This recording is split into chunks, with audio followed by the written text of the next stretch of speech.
ओम श्री काल वैष्णवे नमः। महा भगवान कल्कि अवतार सरकार गौहर शाही जी के चरणों में मेरा प्रणाम। प्रिय सतगुरु यूनुस गौहर जी के चरणों में भी सादर प्रणाम। इस कार्यक्रम में मैं ज्योति झा आप सभी लोगों का अलरे टीवी के लाइव शो कल्कि जी के श्रीमुख से भी गीता के गुह्यतम ज्ञान के विशेष कार्यक्रम में स्वागत करती हूँ। आज का इस कार्यक्रम है भगवत गीता के अध्याय 9 पर आधारित।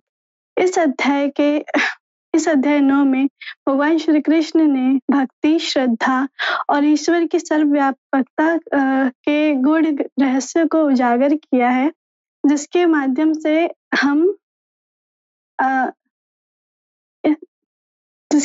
से हम अपने जीवन में किस प्रकार इस बंधन से मुक्त हो सकते हैं, इसको जानेंगे। तो इस कार्यक्रम के विशेष अतिथियों का मैं स्वागत करती हूँ। गीता मर्मज्ञ स्वामी विश्वानंद नाथ जी महाराज, सूफी संत राजेंद्र निगम बाबू जी महाराज और मुकेश कुमार यादव भाई। बहुत सही जी। आप सभी का इस कार्यक्रम में बहुत बहुत स्वागत है। कार्यक्रम के शुभारंभ में स्वामी विश्वानंद जी महाराज के साथ करना चाहूंगी। आपका प्रश्न यह है कि अगर जीवन में सुख शांति चाहिए तो सबसे गुप्त ज्ञान को अपनाना जरूरी है। श्री कृष्ण ने अर्जुन को कौन सा गुप्ततम ज्ञान दिया जो हर समस्या का हल है?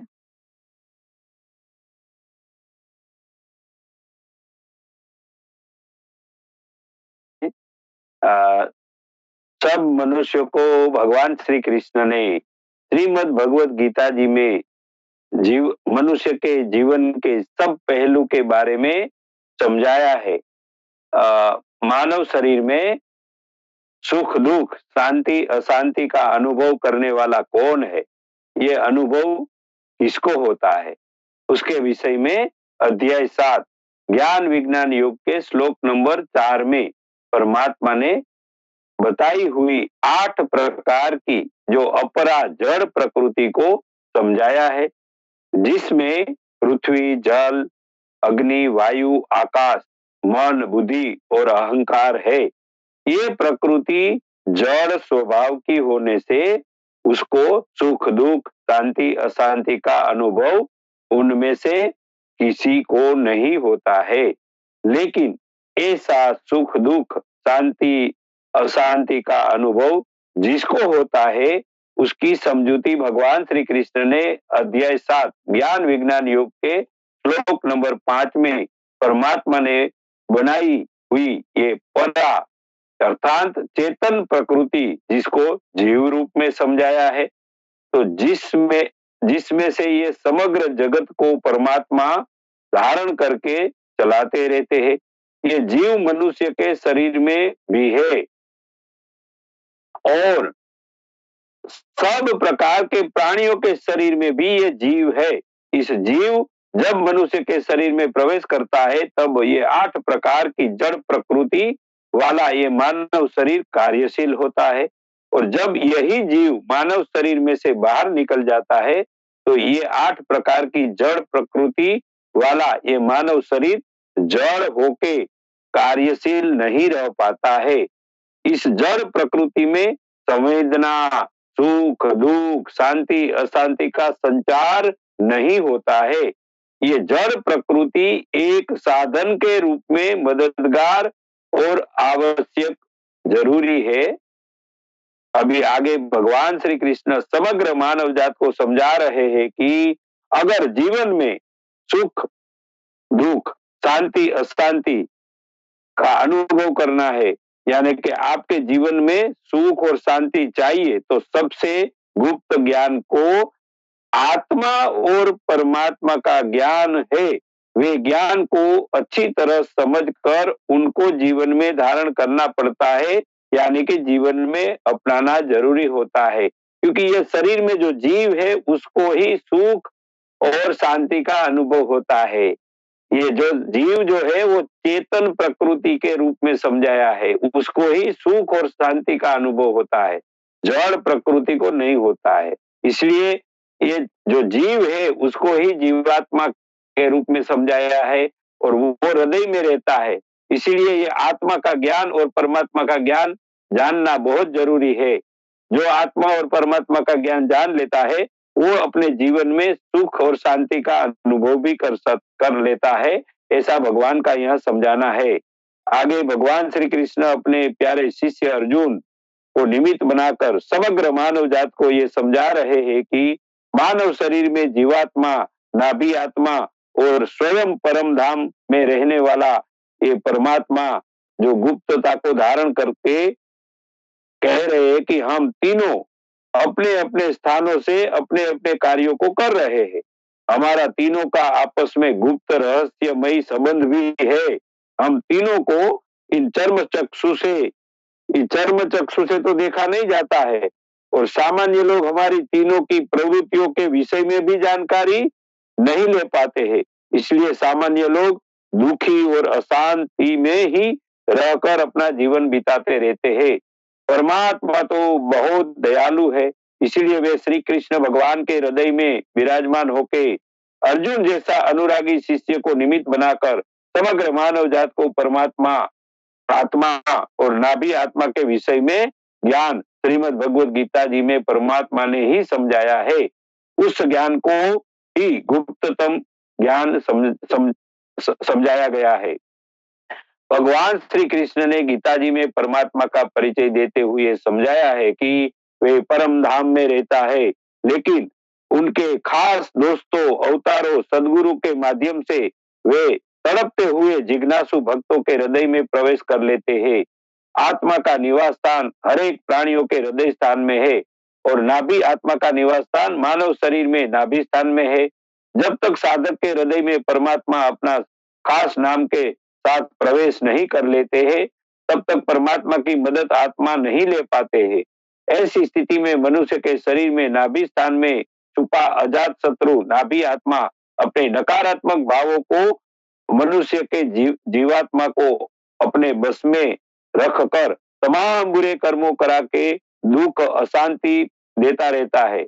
अगर कोई भी मनुष्य सुख और शांति को प्राप्त करना चाहते हैं तो प्रथम उनको परमात्मा के खास नाम को उनके सदगुरु के माध्यम से हृदय में बसाकर फिर हृदय में मन लगा के हृदय की धड़कनों के साथ परमात्मा का खास नाम के टकराकर सिमरन करना पड़ता है।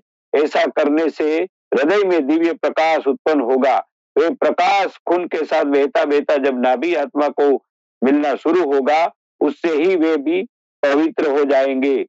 वे सारे बुरे कर्मों को कराना बंद कर देंगे। उसके बाद सिमरन की मात्रा बढ़ती जाएगी तो साधक की आत्मा को बहुत बहुत आध्यात्मिक दिव्य प्रकाश मिलने से आत्मा लायक और मजबूत होके आध्यात्मिक यात्रा करके परम धाम में जहां परमात्मा रहता है वहां जाके परमात्मा को मिल लेगी। ऐसी गुप्ततम ज्ञान भगवान श्री कृष्ण ने अर्जुन को निमित्त बनाकर समग्र मानव जात को दिया है। जिस ज्ञान से नाभि आत्मा से मिलती हर बुराइयों को रोका जाएगा और इस ज्ञान को अगर मनुष्य अपने जीवन में अपनाएंगे तो हर समस्याओं का हल हो ही जाएगा। जी दीदी। जी, आपका बहुत बहुत शुक्रिया स्वामी जी। अभी आपके सामने उपस्थित थे स्वामी विश्वानंद जी महाराज, जिन्होंने हमें बताया कि भगवान श्री कृष्ण ने कौन से गुप्त ज्ञान को भगवत गीता के अध्याय 9 में उजागर किया है। अगला जो प्रश्न है वो मुकेश कुमार यादव भाई से है। प्रश्न इसी क्रम में है कि श्रद्धा ही मोक्ष की कुंजी है। जो व्यक्ति श्रद्धा के बिना यानी विश्वास के बिना इस ज्ञान को अपनाते हैं, वे बार बार जीवन मरण के चक्र में क्यों फंस जाते हैं? जय श्री कृष्णा, जय गौर शाही, जय कल्कि अवतार। मैं इस सम्माननीय अलरा टीवी को नमन करता हूं और हमारे कल्कि अवतार के प्रमुख प्रतिनिधि सदगुरु श्री यूनुसल गौहर जी के चरण कमलों में कोटि कोटि नमन करता हूं और इस मंच पर जितने भी दिव्य संत उपस्थित हैं उन सबको भी मैं सादर मंथन करता हूं। अब बढ़ते हैं प्रश्न की तरफ कि इस अध्याय 9 श्लोक 3 में भगवान श्री कृष्ण कहते हैं कि जो लोग इस धर्म में विश्वास नहीं रखते वे मुझे प्राप्त नहीं कर पाते, वे बार बार जन्म मृत्यु के चक्कर में इस संसार में आते रहते हैं। यहाँ इसका उल्लेख धर्म या भगवान के प्रति प्रेम पूर्व भक्ति के मार्ग के रूप में किया गया है। बिना श्रद्धा के ज्ञान और ध्यान की प्राप्ति नहीं हो सकती। ज्ञान पाने के लिए श्रद्धा होना जरूरी है। श्रद्धा और विश्वास के बिना ज्ञान नहीं होता। ज्ञान का मूल जिज्ञासा है। मन में जिज्ञासा ही नहीं होगी, जानने की इच्छा और रुचि ही नहीं होगी, तो ज्ञान कहाँ से आएगा? अध्यात्म का प्रारंभ जिज्ञासा से ही होता है। जैसे कि वेदांत में पहला ही सूत्र है, अथातो ब्रह्म जिज्ञासा। कोई भी भाषा सीखनी हो तो उस ओर सीखने की प्रवृत्ति होनी चाहिए।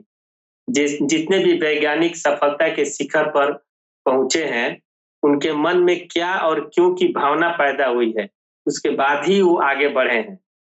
जब जिज्ञासा पैदा हो गई तो श्रद्धा की आवश्यकता होती है। ग्रंथों में कहा गया है कि श्रद्धा सत्यम आप्यते, श्रद्धा से सत्य की प्राप्त होती है। उससे आगे ज्ञान किससे प्राप्त किया जाए? ज्ञान गुरु मुख से, उस विषय के विशेषज्ञों से चर्चा द्वारा, ग्रंथों के स्वाध्याय और क्रियात्मक अभ्यास से प्राप्त किया जाता है।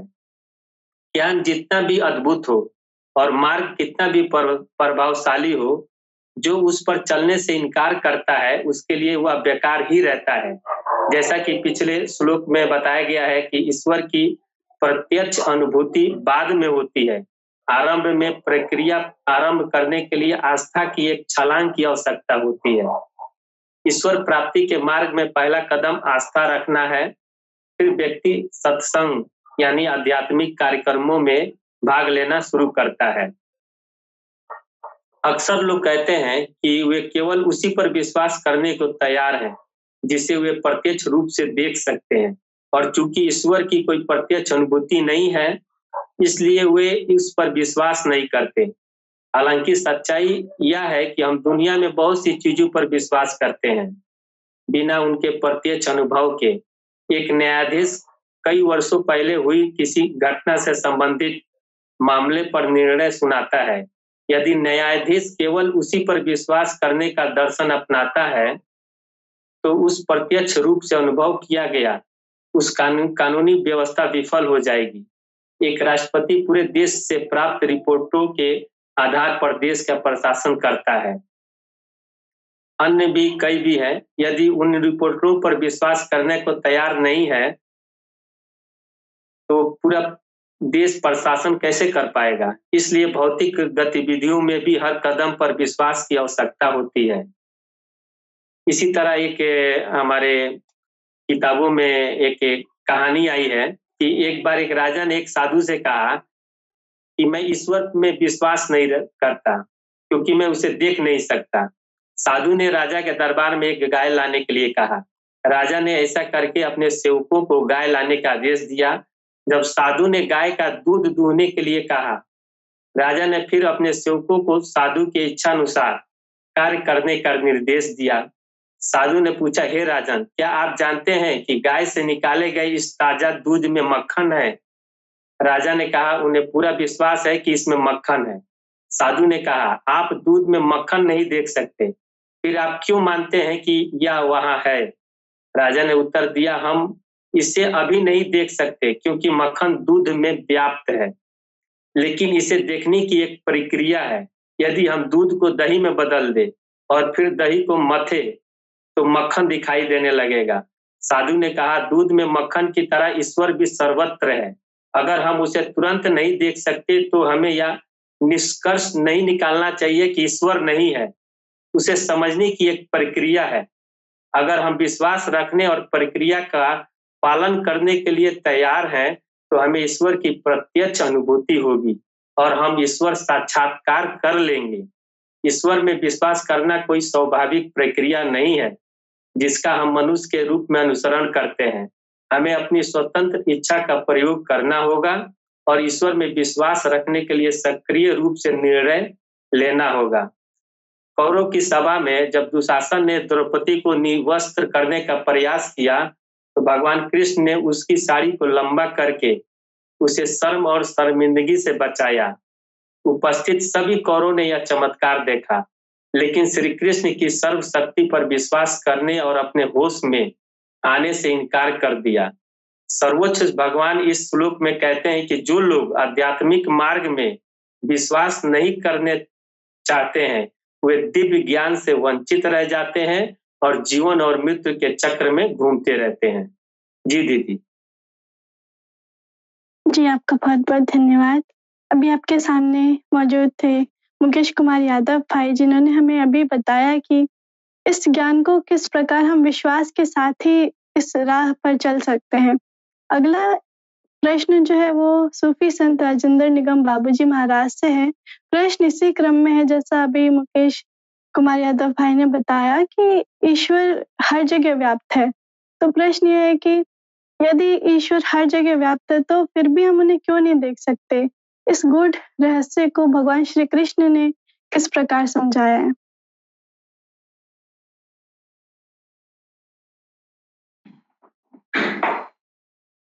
सबसे पहले मैं अपने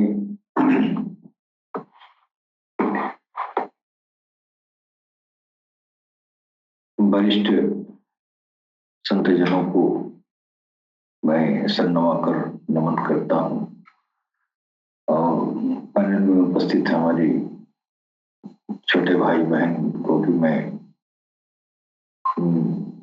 स्नेह अर्पित करता हूँ। बहन ने जो सवाल किया है, ये सवाल बहुत ही ये जो है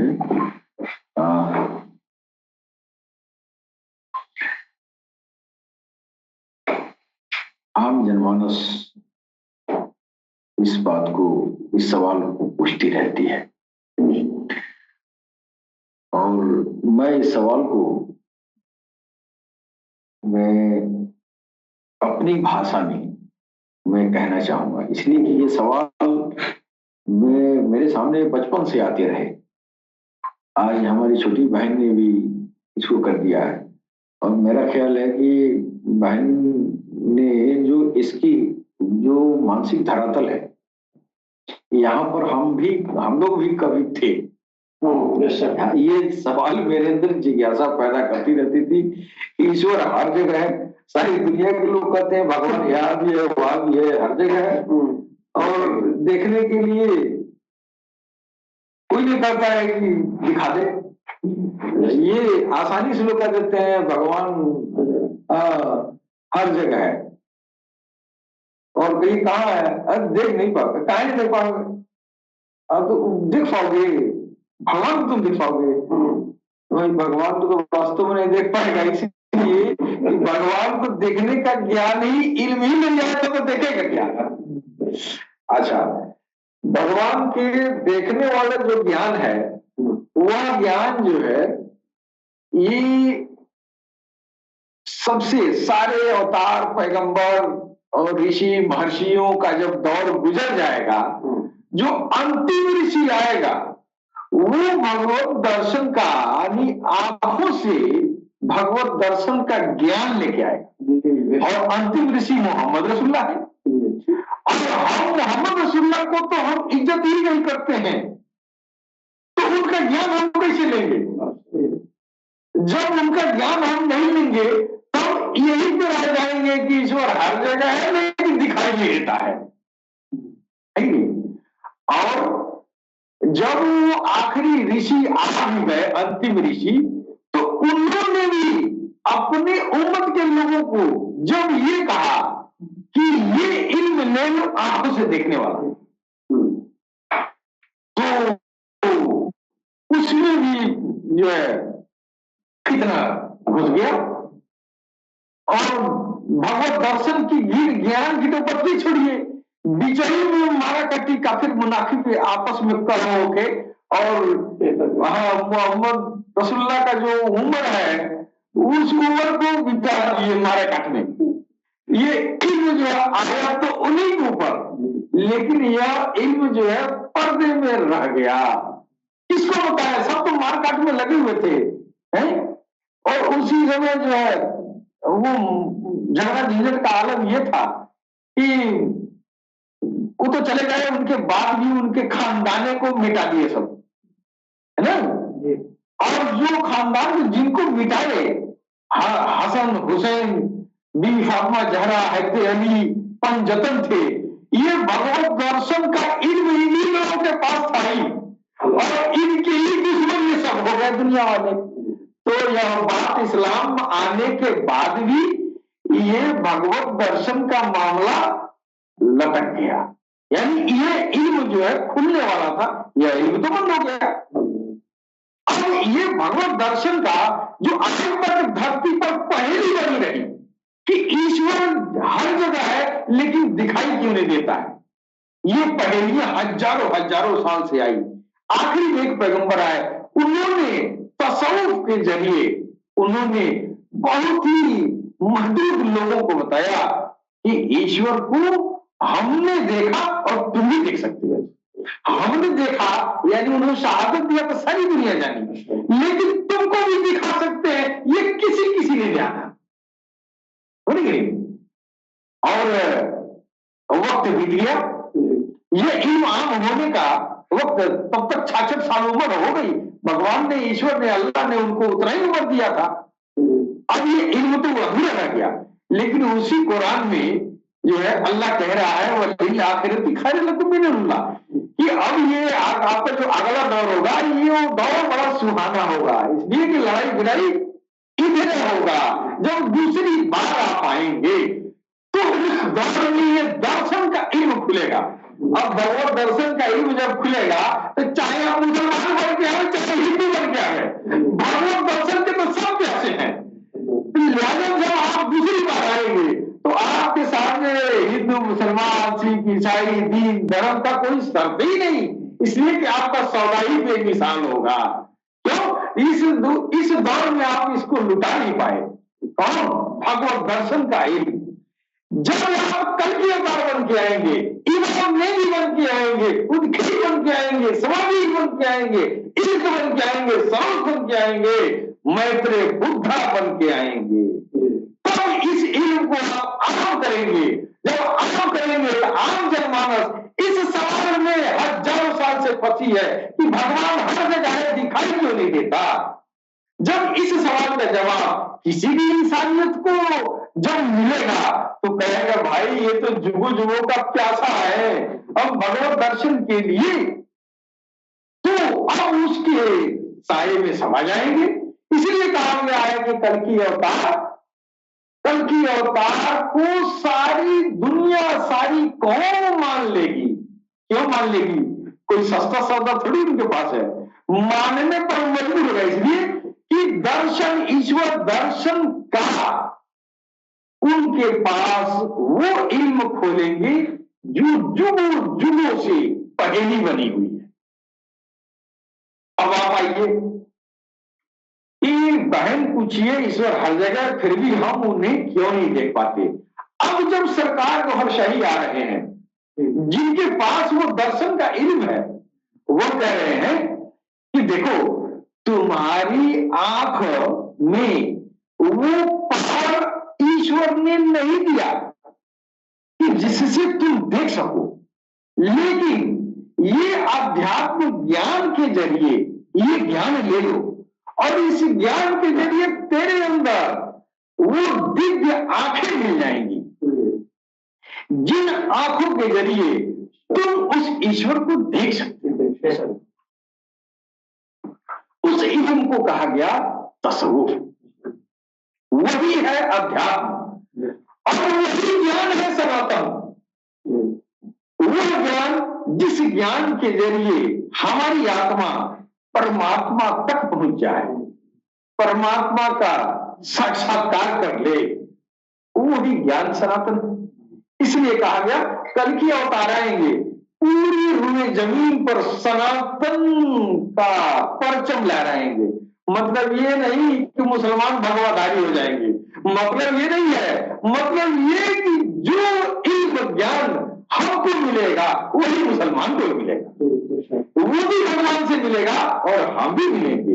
इस ईश्वर दर्शन तक, इस ईश्वर को पाने तक, इस ईश्वर में विलीन होने का जो इल्म और ज्ञान होगा, उस ज्ञान को आम करेंगे। तो सरकार ने फरमाया कि भगवत दर्शन के लिए आपके अंदर ईश्वर ने दो तरह की आत्माएं रखी है, एक इस जमीन के लिए और एक आसमान के लिए।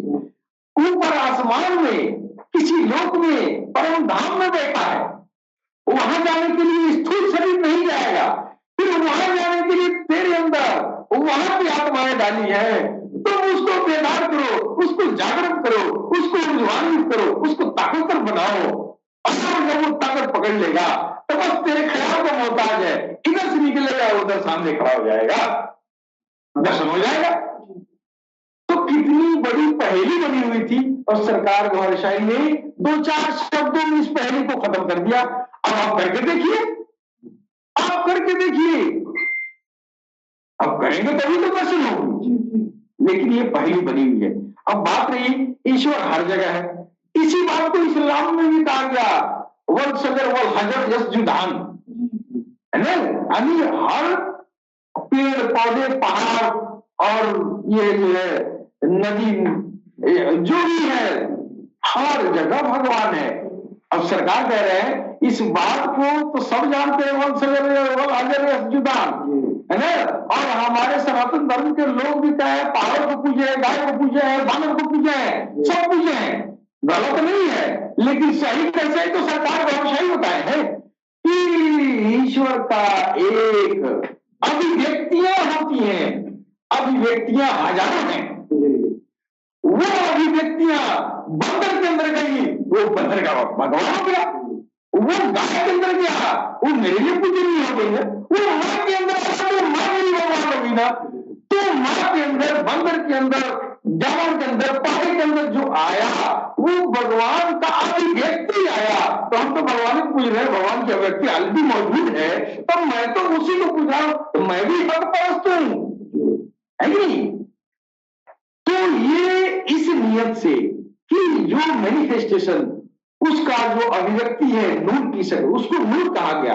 यानी पौधे में भी उसका नूर है, और वो नूर कहां से है, वन सजर वन हजार यस्जुदान, यानी सब कुछ भगवान का, जितने भी है सब भगवान का नाम लेते हैं। जब नाम लेंगे तो नूर बनेगा ना, जब नूर बनेगा तो वो अल्लाह का नूर है, ईश्वर का नूर है ना। बने रहमान से बना या रहीम से बना तो है ईश्वर का ही नूर है ना, है कि नहीं। तो मैं ईश्वर के नूर को, जो पौधे जो रहीम कहते हैं, जो पत्थर रहमान कहते हैं, उनको मैं पूजता आया ना। तो जब मैं उसको पूज रहा हूं तो रहमान का नूर पूज रहा हूं ना, अल्लाह का नूर है, भले वो सिफाती है तो नूर अल्लाह का, तो मैं हक परस्त तो नहीं हूं। जो इस इल्म को नहीं जानते हैं मुसलमान भाई, हमको कहते हैं ये खुद परस्त है।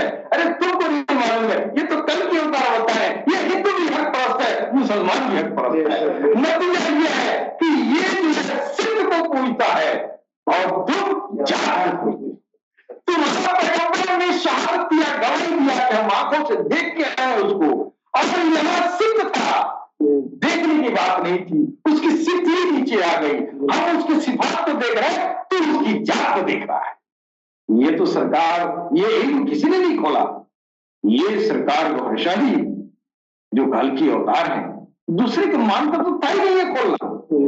ये राय मुसलमान भाई वक्त सगर वाला हजार या जुदान तो बहुत दिन से पढ़ते हैं, सुनते हैं, हम भी बहुत सुनते हैं, पढ़ते हैं, लेकिन ये पता नहीं थी कि वो इसका मतलब क्या हुआ। वो जिक्र कर रहा है तो उस जिक्र से उस रहमान का नूर उसमें है, उस नूर को हम प्रणाम कर रहे हैं, क्या बुराई कर रहे हैं। मूसा को आग दिखाई दिया, हम आग को साक्षी मान के शादी ब्याह करते हैं, कस्में उठाते हैं भगवान समझ के, और अल्लाह ने कहा कि डरो नहीं मूसा को कि मैं तेरा रब हूं। हम उसी आग को पूछते हैं तो क्या बुराई करते हैं, हम उसी भगवान को पूछते हैं ना। आपको अकल नहीं है तो आप हमको बुरा कहते हैं कि तू बुत परस्त है। अरे बुत नहीं, हक परस्त है। तो इधर लोगों ने शिफ्ट को देखा, मैनिफेस्टेशन को देखा, अभिव्यक्तियों को देखा, उधर ऐसा पैगंबर आया इस इल्म को और आगे बढ़ा के दर्शन की बात की, आंखों से देखे, और मोहम्मद रसूलुल्लाह ने इन चमड़ी की आंखों से देखा। एक बार उस ईश्वर को इन चमचम चक्षुओं से देखा। और उसके बाद 33 बार अपनी रूहानी आंखों से देखा, जो अंदर जो आत्माएं हैं उनकी आंखों से देखा। और सरकार महर्षि चर्म चक्षुओं से जब चाहे तब देखा, जब चाहे तब देखा। और ये सरकार महर्षि के अंदर वो जो शर्त दिलाई, अल्लाह के लिए महाराष्ट्र के लिए ऊपर जाना होता था और सरकार महर्षि ने उसी को नीचे ले आया। क्यों? जिस अधिकारी उनके रग रग नाखून नाखून बाल बालों में समा गया है कि नहीं? तो वो आ गया ना, ये जिसे तो खिलाई उधर जाके यही लोग देखते थे और वो इधर आ गया। और जिसने देखा वो देखा, वो बाबा को देखा अब ये दीदार तो एक आम है। तो अब ये जो है भगवान हर जगह है, हर जगह है। और दिखता इसलिए नहीं है कि मेरी अंदर की आंख नहीं खुली है, ये खुलेगा फिर इसमें से बेदार होगा, जाके देखेगा।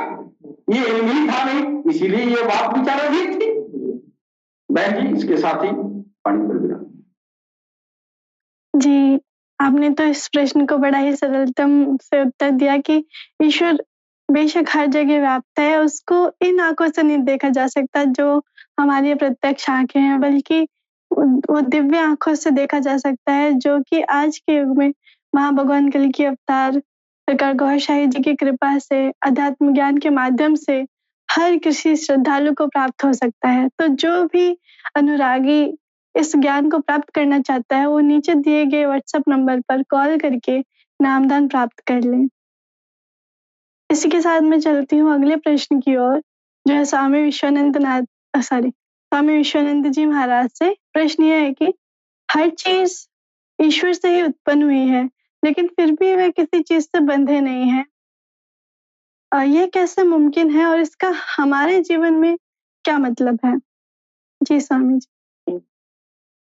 जी बहन जी, सब कुछ परमात्मा से उत्पन्न हुआ है। उसको भगवान श्री कृष्ण ने श्रीमद् भगवत गीता जी के अध्याय 9 राज विद्या राज गृह्य योग में श्लोक नंबर 8 में समझाया है कि प्रकृतिम स्वामवष्टभ्य विसृजामि पुनः पुनः भूतगामिं कृत्सन्न मावसं प्रकृतेर्वशात्। यहाँ भगवान श्री कृष्ण समझा रहे हैं कि मैंने ही सर्जन की हुई मेरी प्रकृति का आधार बना के, ये मेरी प्यारी प्रकृति को निमित्त बना के, उनके माध्यम से ही मैं समग्र जीव सृष्टि को और समग्र मानव जात को उत्पन्न करता हूँ।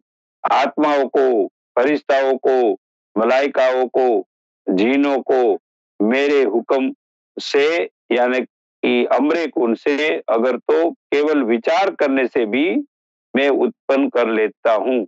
वैसी मेरी क्षमता है, वैसी मेरे पास शक्तियां है। मेरी सर्जन की हुई समग्र जीव सृष्टि को मेरी प्रकृति के माध्यम से उनकी पालना करता हूँ, यानी सब कुछ देता रहता हूँ। जब ये मेरी सुंदर व्यवस्था को मेरे ही कुछ मनुष्य बच्चे जो स्वार्थी और बुरे कर्मों को करने वाले होते हैं, वे अज्ञानी बनके जब इस मेरी सुंदर दुनिया को बिगाड़ देते हैं, तब मैं मेरी इच्छा से ये मैंने ही उत्पन्न की हुई समग्र जीव सृष्टि को मेरी प्रकृति में ही वापिस समाहित करके विसर्जन कर देता हूँ। इस तरह सर्जन, फिर उसको पालन करना और विसर्जन करना, ये वारंवार करता आया हूँ और करता रहूंगा। ऐसा मेरा स्वभाव है। ऐसा करने में ही मैं सदा आनंदित रहता हूँ, ऐसा परमात्मा यहाँ कह रहे। परमात्मा ही समग्र जीव सृष्टि को उत्पन्न करते हैं, फिर भी वे किसी भी चीज में बंधे हुए नहीं रहते हैं। परमात्मा हमेशा सदा के लिए उनके सब सर्जनों से मुक्त, यानी कि आजाद और सबसे महान, सबसे ऊपर बने रहते हैं। उसको भगवान श्री कृष्ण ने श्रीमद् भगवत गीता जी के अध्याय 9 राज विद्या राजगृह्य योग के श्लोक नंबर 9 में समझाया है कि न च मां तानि कर्माणि निबन्धन्ति धनञ्जय उदासीन वदासीन मसक्तं तेषु कर्मसु। यहाँ भगवान श्री कृष्ण समझा रहे हैं कि परमात्मा जो भी सर्जन करके और उसकी पालना करके आखिर में विसर्जन करने का ये कार्य प्रकृति के माध्यम से करते हैं, उनके सब कार्यों में परमात्मा को किसी भी प्रकार की आसक्ति और कर्मों के फलों को प्राप्त करके फलों को भोगतने जैसी किसी भी प्रकार की इच्छाएं परमात्मा को भगवान को नहीं होती है। जो भी कार्य होते रहते हैं उनका परिणाम जैसा भी आए उसमें वो हर्ष शोक नहीं करते हैं। सब कर्मों के परिणामों को परमात्मा स्वीकार कर लेते हैं। किसी भी प्रकार के परिणामों सामने आते हैं तब परमात्मा एक उदासीन की तरह तटस्थ रहते हैं। इसीलिए परमात्मा को सब प्रकार के उनके कर्म और वे कर्मों के फल और परिणामों परमात्मा को बंधन में डाल ही नहीं सकते हैं। यहाँ परमात्मा समग्र मानव जात को भी इन 2 श्लोक के माध्यम से यही समझा रहे हैं कि ए मेरे प्यारे मनुष्यों, तुम भी जब आपके कर्मों करते हो तब किसी भी फलों की इच्छा मत रखो और किसी भी प्रकार की आसक्ति नहीं रखो। आप भी मेरी तरह उदासीन और तटस्थ भाव से कर्मों को करेंगे तो उनके कोई भी कर्म और कर्मों के फल मनुष्यों को भी बंधन में डाल नहीं पाएंगे। ऐसा मनुष्यों के जीवन में भी 100% संभव है, हो सकता है, जो परमात्मा के जीवन में भी संभव हुआ है।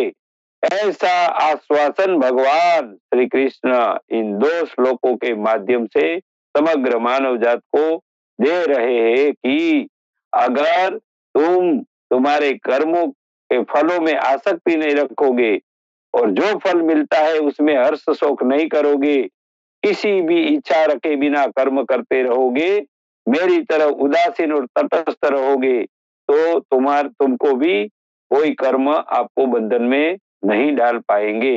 इतनी अच्छी बात भगवान श्री कृष्ण ने यहाँ सारी मानव जात को समझाई है। जी दीदी जी। जी, आपका बहुत-बहुत धन्यवाद स्वामी जी, आपने इस प्रश्न को हमें बहुत ही रोचक रूप से समझाया है। इसी क्रम में अगला प्रश्न है मुकेश कुमार यादव भाई से। प्रश्न ये है कि ईश्वर अनेक रूपों में मनुष्य के कल्याण के लिए इस पृथ्वी पर अवतार लेते हैं, लेकिन जब ईश्वर भगवान हमारे सामने ही होते हैं, लेकिन फिर भी लोग उन्हें पहचान नहीं पाते और श्री कृष्ण को भी कई लोग साधारण मनुष्य समझते थे। आज भी महाभगवान कल के अवतार को भी लोग उन पहचान नहीं पा रहे हैं। तो उनकी दिव्यता को क्यों नहीं समझ पाते लोग? इसके बारे में बताइए। जी, जी, जी, बिल्कुल। भगवान हमारे बीच होते हैं लेकिन हम उन्हें पहचान नहीं पाते। ये बहुत ही अच्छा क्वेश्चन है। इसी तरह एक हमारे रामचरितमानस में तुलसीदास जी कहते हैं कि जाकी रही भावना जैसी प्रभु मूरत देखी तीन तैसी। इसका सीधा अर्थ ये है कि जिसमें जितनी बुद्धि, समझ और श्रद्धा होती है वह ईश्वर को उसी रूप में जानता है और समझता है। जैसे मान लीजिए कि आप गुलाब के गंध को देख सकते हैं या उसके रंग को सूंघ सकते हैं, तो मालूम चलेगा कि नहीं। यानी हर इंद्रिय का एक विषय होता है। पाराबैंगनी या एक्सरे किरणों से प्रकाशित वस्तुओं को भी हम आंखों से नहीं देख सकते।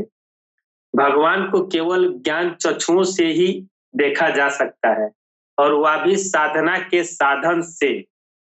आजकल बहुत से संत मैं देख रहा हूँ, आजकल बहुत महाकुंभ का ये चल रहा है, और बहुत से आजकल संत उगते हुए हैं जो कहते हैं कि मैंने भगवान को देखा, मैंने शिव को देखा, मैंने राम से बात किया, वगैरह वगैरह। बहुत से ऐसे यूट्यूब चैनल पे आ रहा है, बहुत से संत ऐसा प्रोपेगेंडा अपना रहे हैं। तो ध्यान दीजिएगा, कृष्ण अर्जुन के अभिन्न मित्र थे, यानी बहुत मित्रता थी उन लोगों में। उठना बैठना खाना पीना सब एक साथ करते थे। लेकिन जब अर्जुन का दिव्य दृष्टि नहीं मिली, तब तक वो विराट रूप को नहीं देख सके। यानी जब तक उनको भगवान श्री कृष्ण ने वो दिव्य दृष्टि नहीं दिया, यानी उनकी दिव्य दृष्टि खुली नहीं, तब तक वो दर्शन नहीं कर सके, कृष्ण भगवान के उनके विराट स्वरूप को नहीं देख सके। आजकल तो बहुत से देखता हूँ, सुनता हूँ कि ऐसे गांजा पीकर और चरम सीमा पर चले जाते हैं कि मैंने ये देखा वो देखा वगैरह वगैरह। हम लोग अपने एक स्थूल शरीर को देखते हैं, केवल यही एक शरीर ही नहीं है। एक शास्त्र में मैं अध्ययन कर रहा था, तो उसमें एक बहुत अच्छे संत थे, उन्होंने जो लिखा है, उन्होंने कहा है कि हमारे शास्त्र में लिखा गया है कि केवल यही एक शरीर ही नहीं है। इस स्थूल शरीर में केवल एक शरीर नहीं है, इसके अंदर भी सूक्ष्म शरीर है। सूक्ष्म शरीर के अंदर कारण शरीर है, कारण शरीर के अंदर महाकारण शरीर है, और महाकारण शरीर के अंदर कैवल्य शरीर है। स्थूल, सूक्ष्म, कारण और महाकारण, ये 4 जड़ शरीर है। कैवल्य शरीर चेतन शरीर है। ध्यान के द्वारा एक एक शरीर को पार करके सभी शरीरों से रहित हो जाने पर आत्मा और परमात्मा की अनुभूति होती है। बताइए, यही बात हमारे कल्कि अवतार राग और साई द्वारा लिखी पुस्तक ईश्वर धर्म में भी कल्कि अवतार ने लिखा है कि हमारे अंदर, शरीर के अंदर 6 आत्माएं होती है, जिसको जागृत करके इंसान अपने दिव्य लोक तक पहुंच सकता है, ईश्वर दर्शन तक भी पहुंच सकता है। और यही बात हमारे शास्त्रों में हजारों साल पहले लिखी जा चुकी है। फिर आगे लिखा है उसमें कि देवताओं को स्थूल शरीर नहीं होता है, अन्य 4 शरीर होते हैं। स्थूल शरीर नहीं होने से हम उन्हें स्थूल नेत्रों से नहीं देख पाते हैं। हमें दिव्य दृष्टि प्राप्त नहीं होने के कारण हम उनके सूक्ष्म शरीर को नहीं जान पाते हैं। विराट रूप को भी दिव्य दृष्टि से ही देखा जाता है। जो साधक साधना में परिवक्त हो जाते हैं, यानी आंतरिक प्रकाश मंडल में प्रस्थित हो जाते हैं, वे देवी देवताओं के दर्शन करते हैं। भगवान श्री कृष्ण ने गीता में कहा है, ना तुम माम शक्य से दृष्टि मन्यो स्वच्छ चूषा दिव्यम ददामी ते चक्षु पश्यम में योग्य मैसरम। अर्थात तू अपनी इन आंखों से, यानी इन चर्म चक्षुओं से मुझे नहीं देख सकते, इसलिए मैं तुझे दिव्य चक्षु देता हूं, जिससे तू मेरी ईश्वर संबंधित सामर्थ्यों को देख सके। और एक शास्त्र में भी आया है, उसमें बहुत ही अच्छा वर्णन मिला है। इसी संबंधित एक प्रश्न से मैंने पढ़ रहा था, तो उसमें लिखा है कि यदि युग युग में अवतरित होने वाले भगवान श्री राम, श्री कृष्ण आदि की बातें करें, तो वे मनुष्य शरीर में आते हैं और उनका दर्शन भी होता है। अभी जब कल्कि अवतार होगा, तो उस समय जो धरती पर रहेंगे वे अवश्य दर्शन करेंगे, ऐसा हमारे शास्त्रों में आया है। और वो आज के दिन हमारे कल्कि अवतार का, जो अभी इस कलयुग का समय चल रहा है, और इस कलयुग में कल्कि अवतार का आगमन हो चुका है, जो जिनकी छवि ईश्वर ने चंद्रमा, सूरज, महाशिवलिंगम में प्रकट कर दिए हैं। और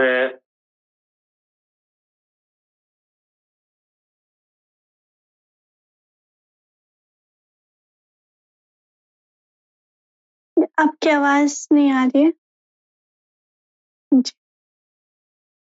लास्ट में नहीं आई थी, बाकी तो आ रही थी।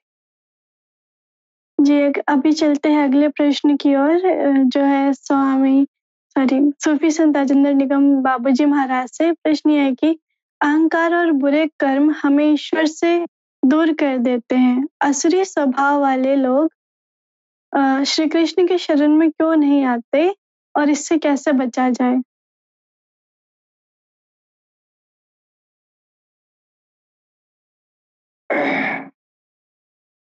अहंकार और बुरे कर्म जो है ईश्वर से दूर ही नहीं, ये जितने बुरे कर्म हैं ये बुरे कर्म सबसे दूर कर देते हैं।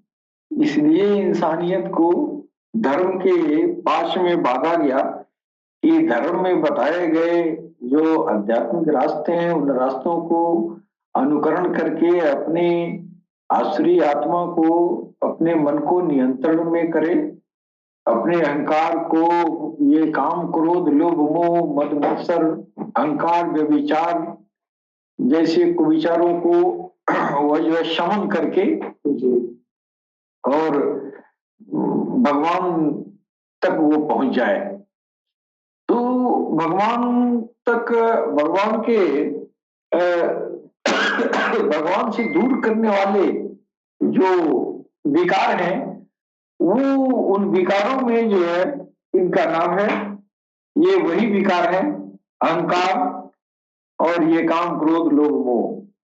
ये भगवान से इसलिए दूर कर देते हैं कि ये जिसके मानस पटल में जिसके छुपा रहेगा वो उस गंदगी की वजह से कभी भी परमात्मा आ नहीं सकता है। परमात्मा चमकीला है, वो पवित्र है, वह जो है पावन है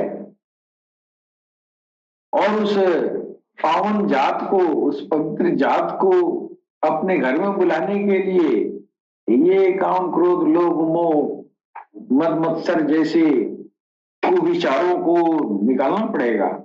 जब ये निकलेगा, जब ये घर मेरा साफ सुथरा चमकीला दमकीला होगा, फिर ये चमकता हुआ घर देखेगा, फिर इसमें प्रवेश करेगा। तो बहन जी जो है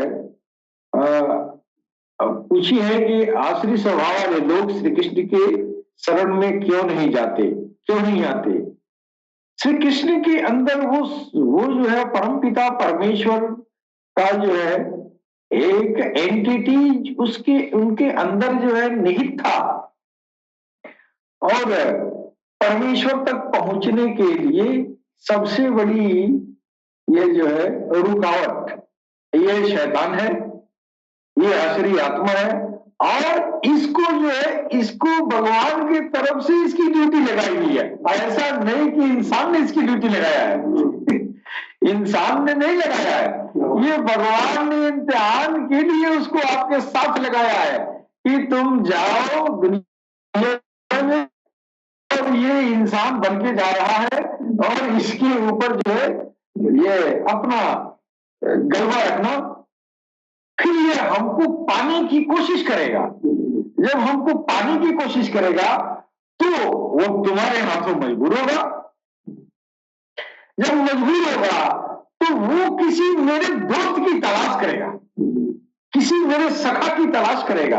वो मेरा सखा जो जिसके अंदर हम बसते हैं है ना, वो सखा तुमको जो है उस आसुरी आत्मा से लड़ने का वो तरीका बताएगा।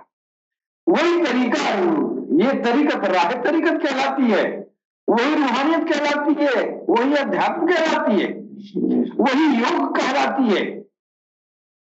वो योग का जो है वो ये इसी को योग कहते हैं।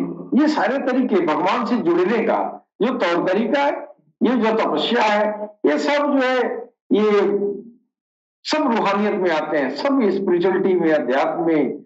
और ये इसको ये अरबी भाषा में उसको तसव्वुफ कहा गया है। तो इसको इसीलिए रखा गया है इस शैतान को कि इंसान जाएगा और वहां जो है अगर वो मेरे से प्रेम करता है तो वो मेरी तलाश करेगा। जब तलाश करेगा तो आसुरी आत्मा जो है उसके स्वभाव में नहीं घुस के और जो है हमसे दूर करेगा।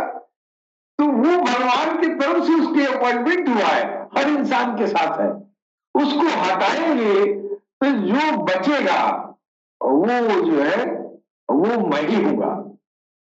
ये जो है भगवान का एक बड़ा सुंदर नाटक इन्होंने किया है कि वो आता इसी में है, लेकिन वो शर्त है कि आप इतना ये तुम अपने ऊपर दुनिया जो है लाद के रखे हो, इसको हटाना पड़ेगा, है ना। इसको नफी करो, इसको खत्म करो, नहीं। जब खत्म हो जाएगा तब जो है हम तुमको प्राप्त हो जाएंगे, है कि नहीं। तो ये आखिरी स्वभाव वाले जो लोग होंगे वह जो है वो भगवान की शरण में जाना नहीं चाहेंगे। क्यों?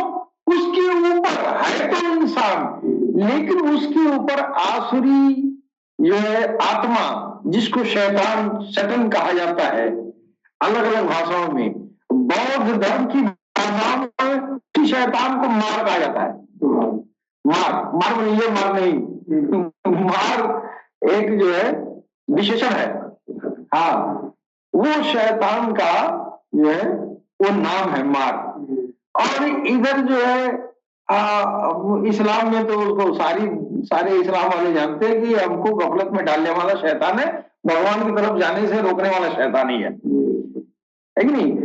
तो ये असल ये उसी शैतान को हमारे गीता की भाषा में आसुरी आत्मा कही जाती है। तो जो आसुरी आत्मा जिसके ऊपर गालिब है वो आसुरी स्वभाव वाले होंगे और वो भगवान की शरण में जाने ही नहीं देगा। अब आप देखेंगे गुरु जी के पास अगर कोई पारंगत गुरु है, कोई दक्ष गुरु है, उस गुरु के पास जब इंसान जाता है तो उसके अंदर जो है तमाम तरह की शैतान घुस के उसके अंदर जो है तरह तरह की बसे डालता है कि ये ऐसा है वैसा है ना, और ये तमाम तरह की बातें दिमाग में डालता है। क्यों डालता है? वो जानता है कि जहां इसे गुरु से सटा तो मेरे हाथ से निकल गया।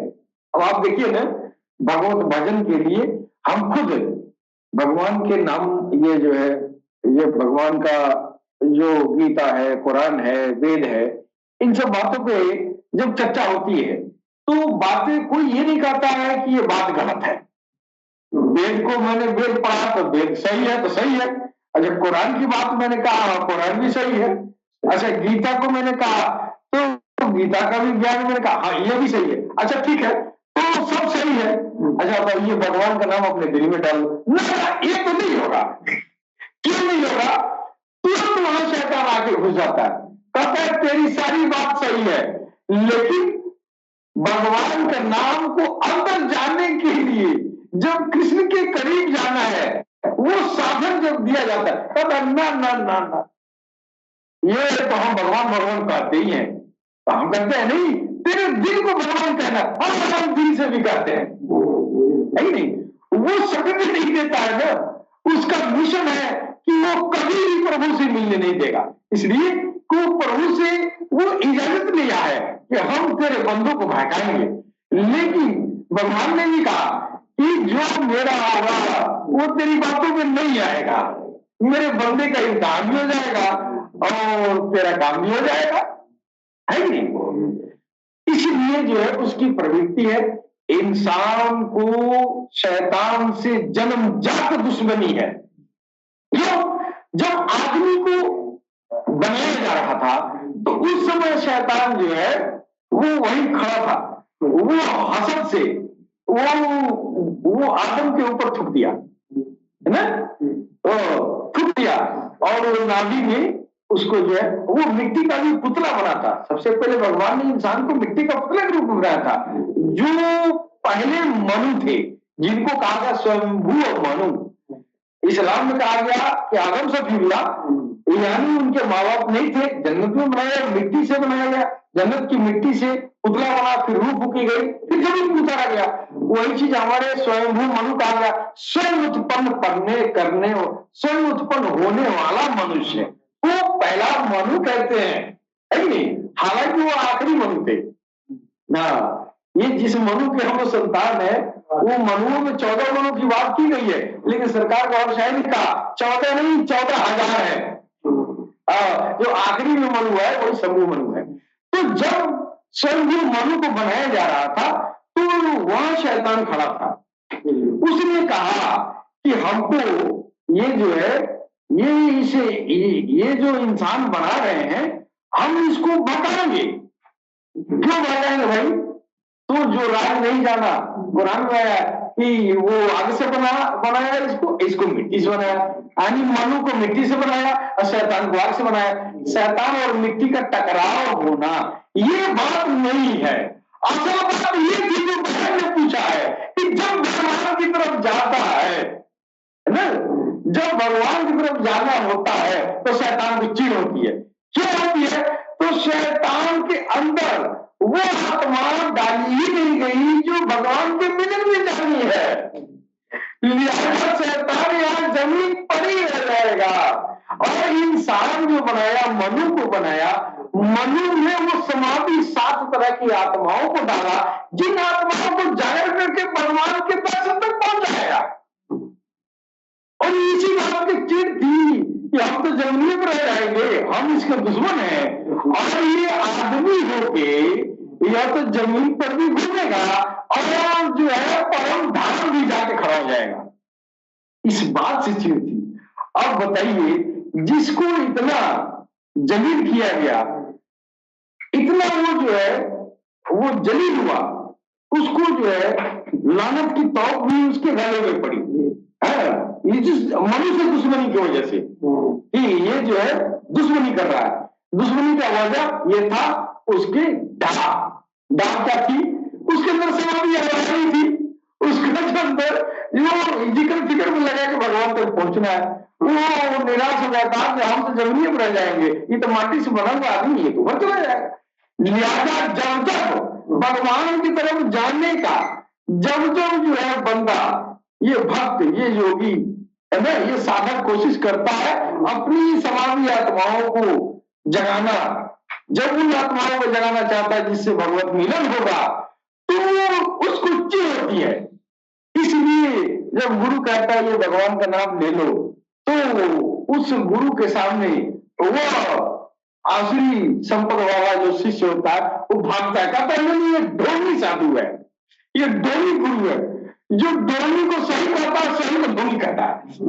क्यों? उसके ऊपर जो शैतान है वो तो कसम खाया है ना कि जहां ये इसके अंदर राम नाम गाया, फिर मेरे हाथों से गाया, और मेरा इसके ऊपर कोई बानक नहीं चलेगा। तो ये अजली दुश्मनी है शैतान का मनु से। लिहाजा वो कभी नहीं चाहेगा कि भगवान की शरण में जाए। जब अध्यात्म ज्ञान, जब वो ज्ञान गीता का गुरुतम ज्ञान वो अंदर श्वासा में जाएगा, तो वो धीरे धीरे उसका बंधक धीरे कमजोर होता जाएगा।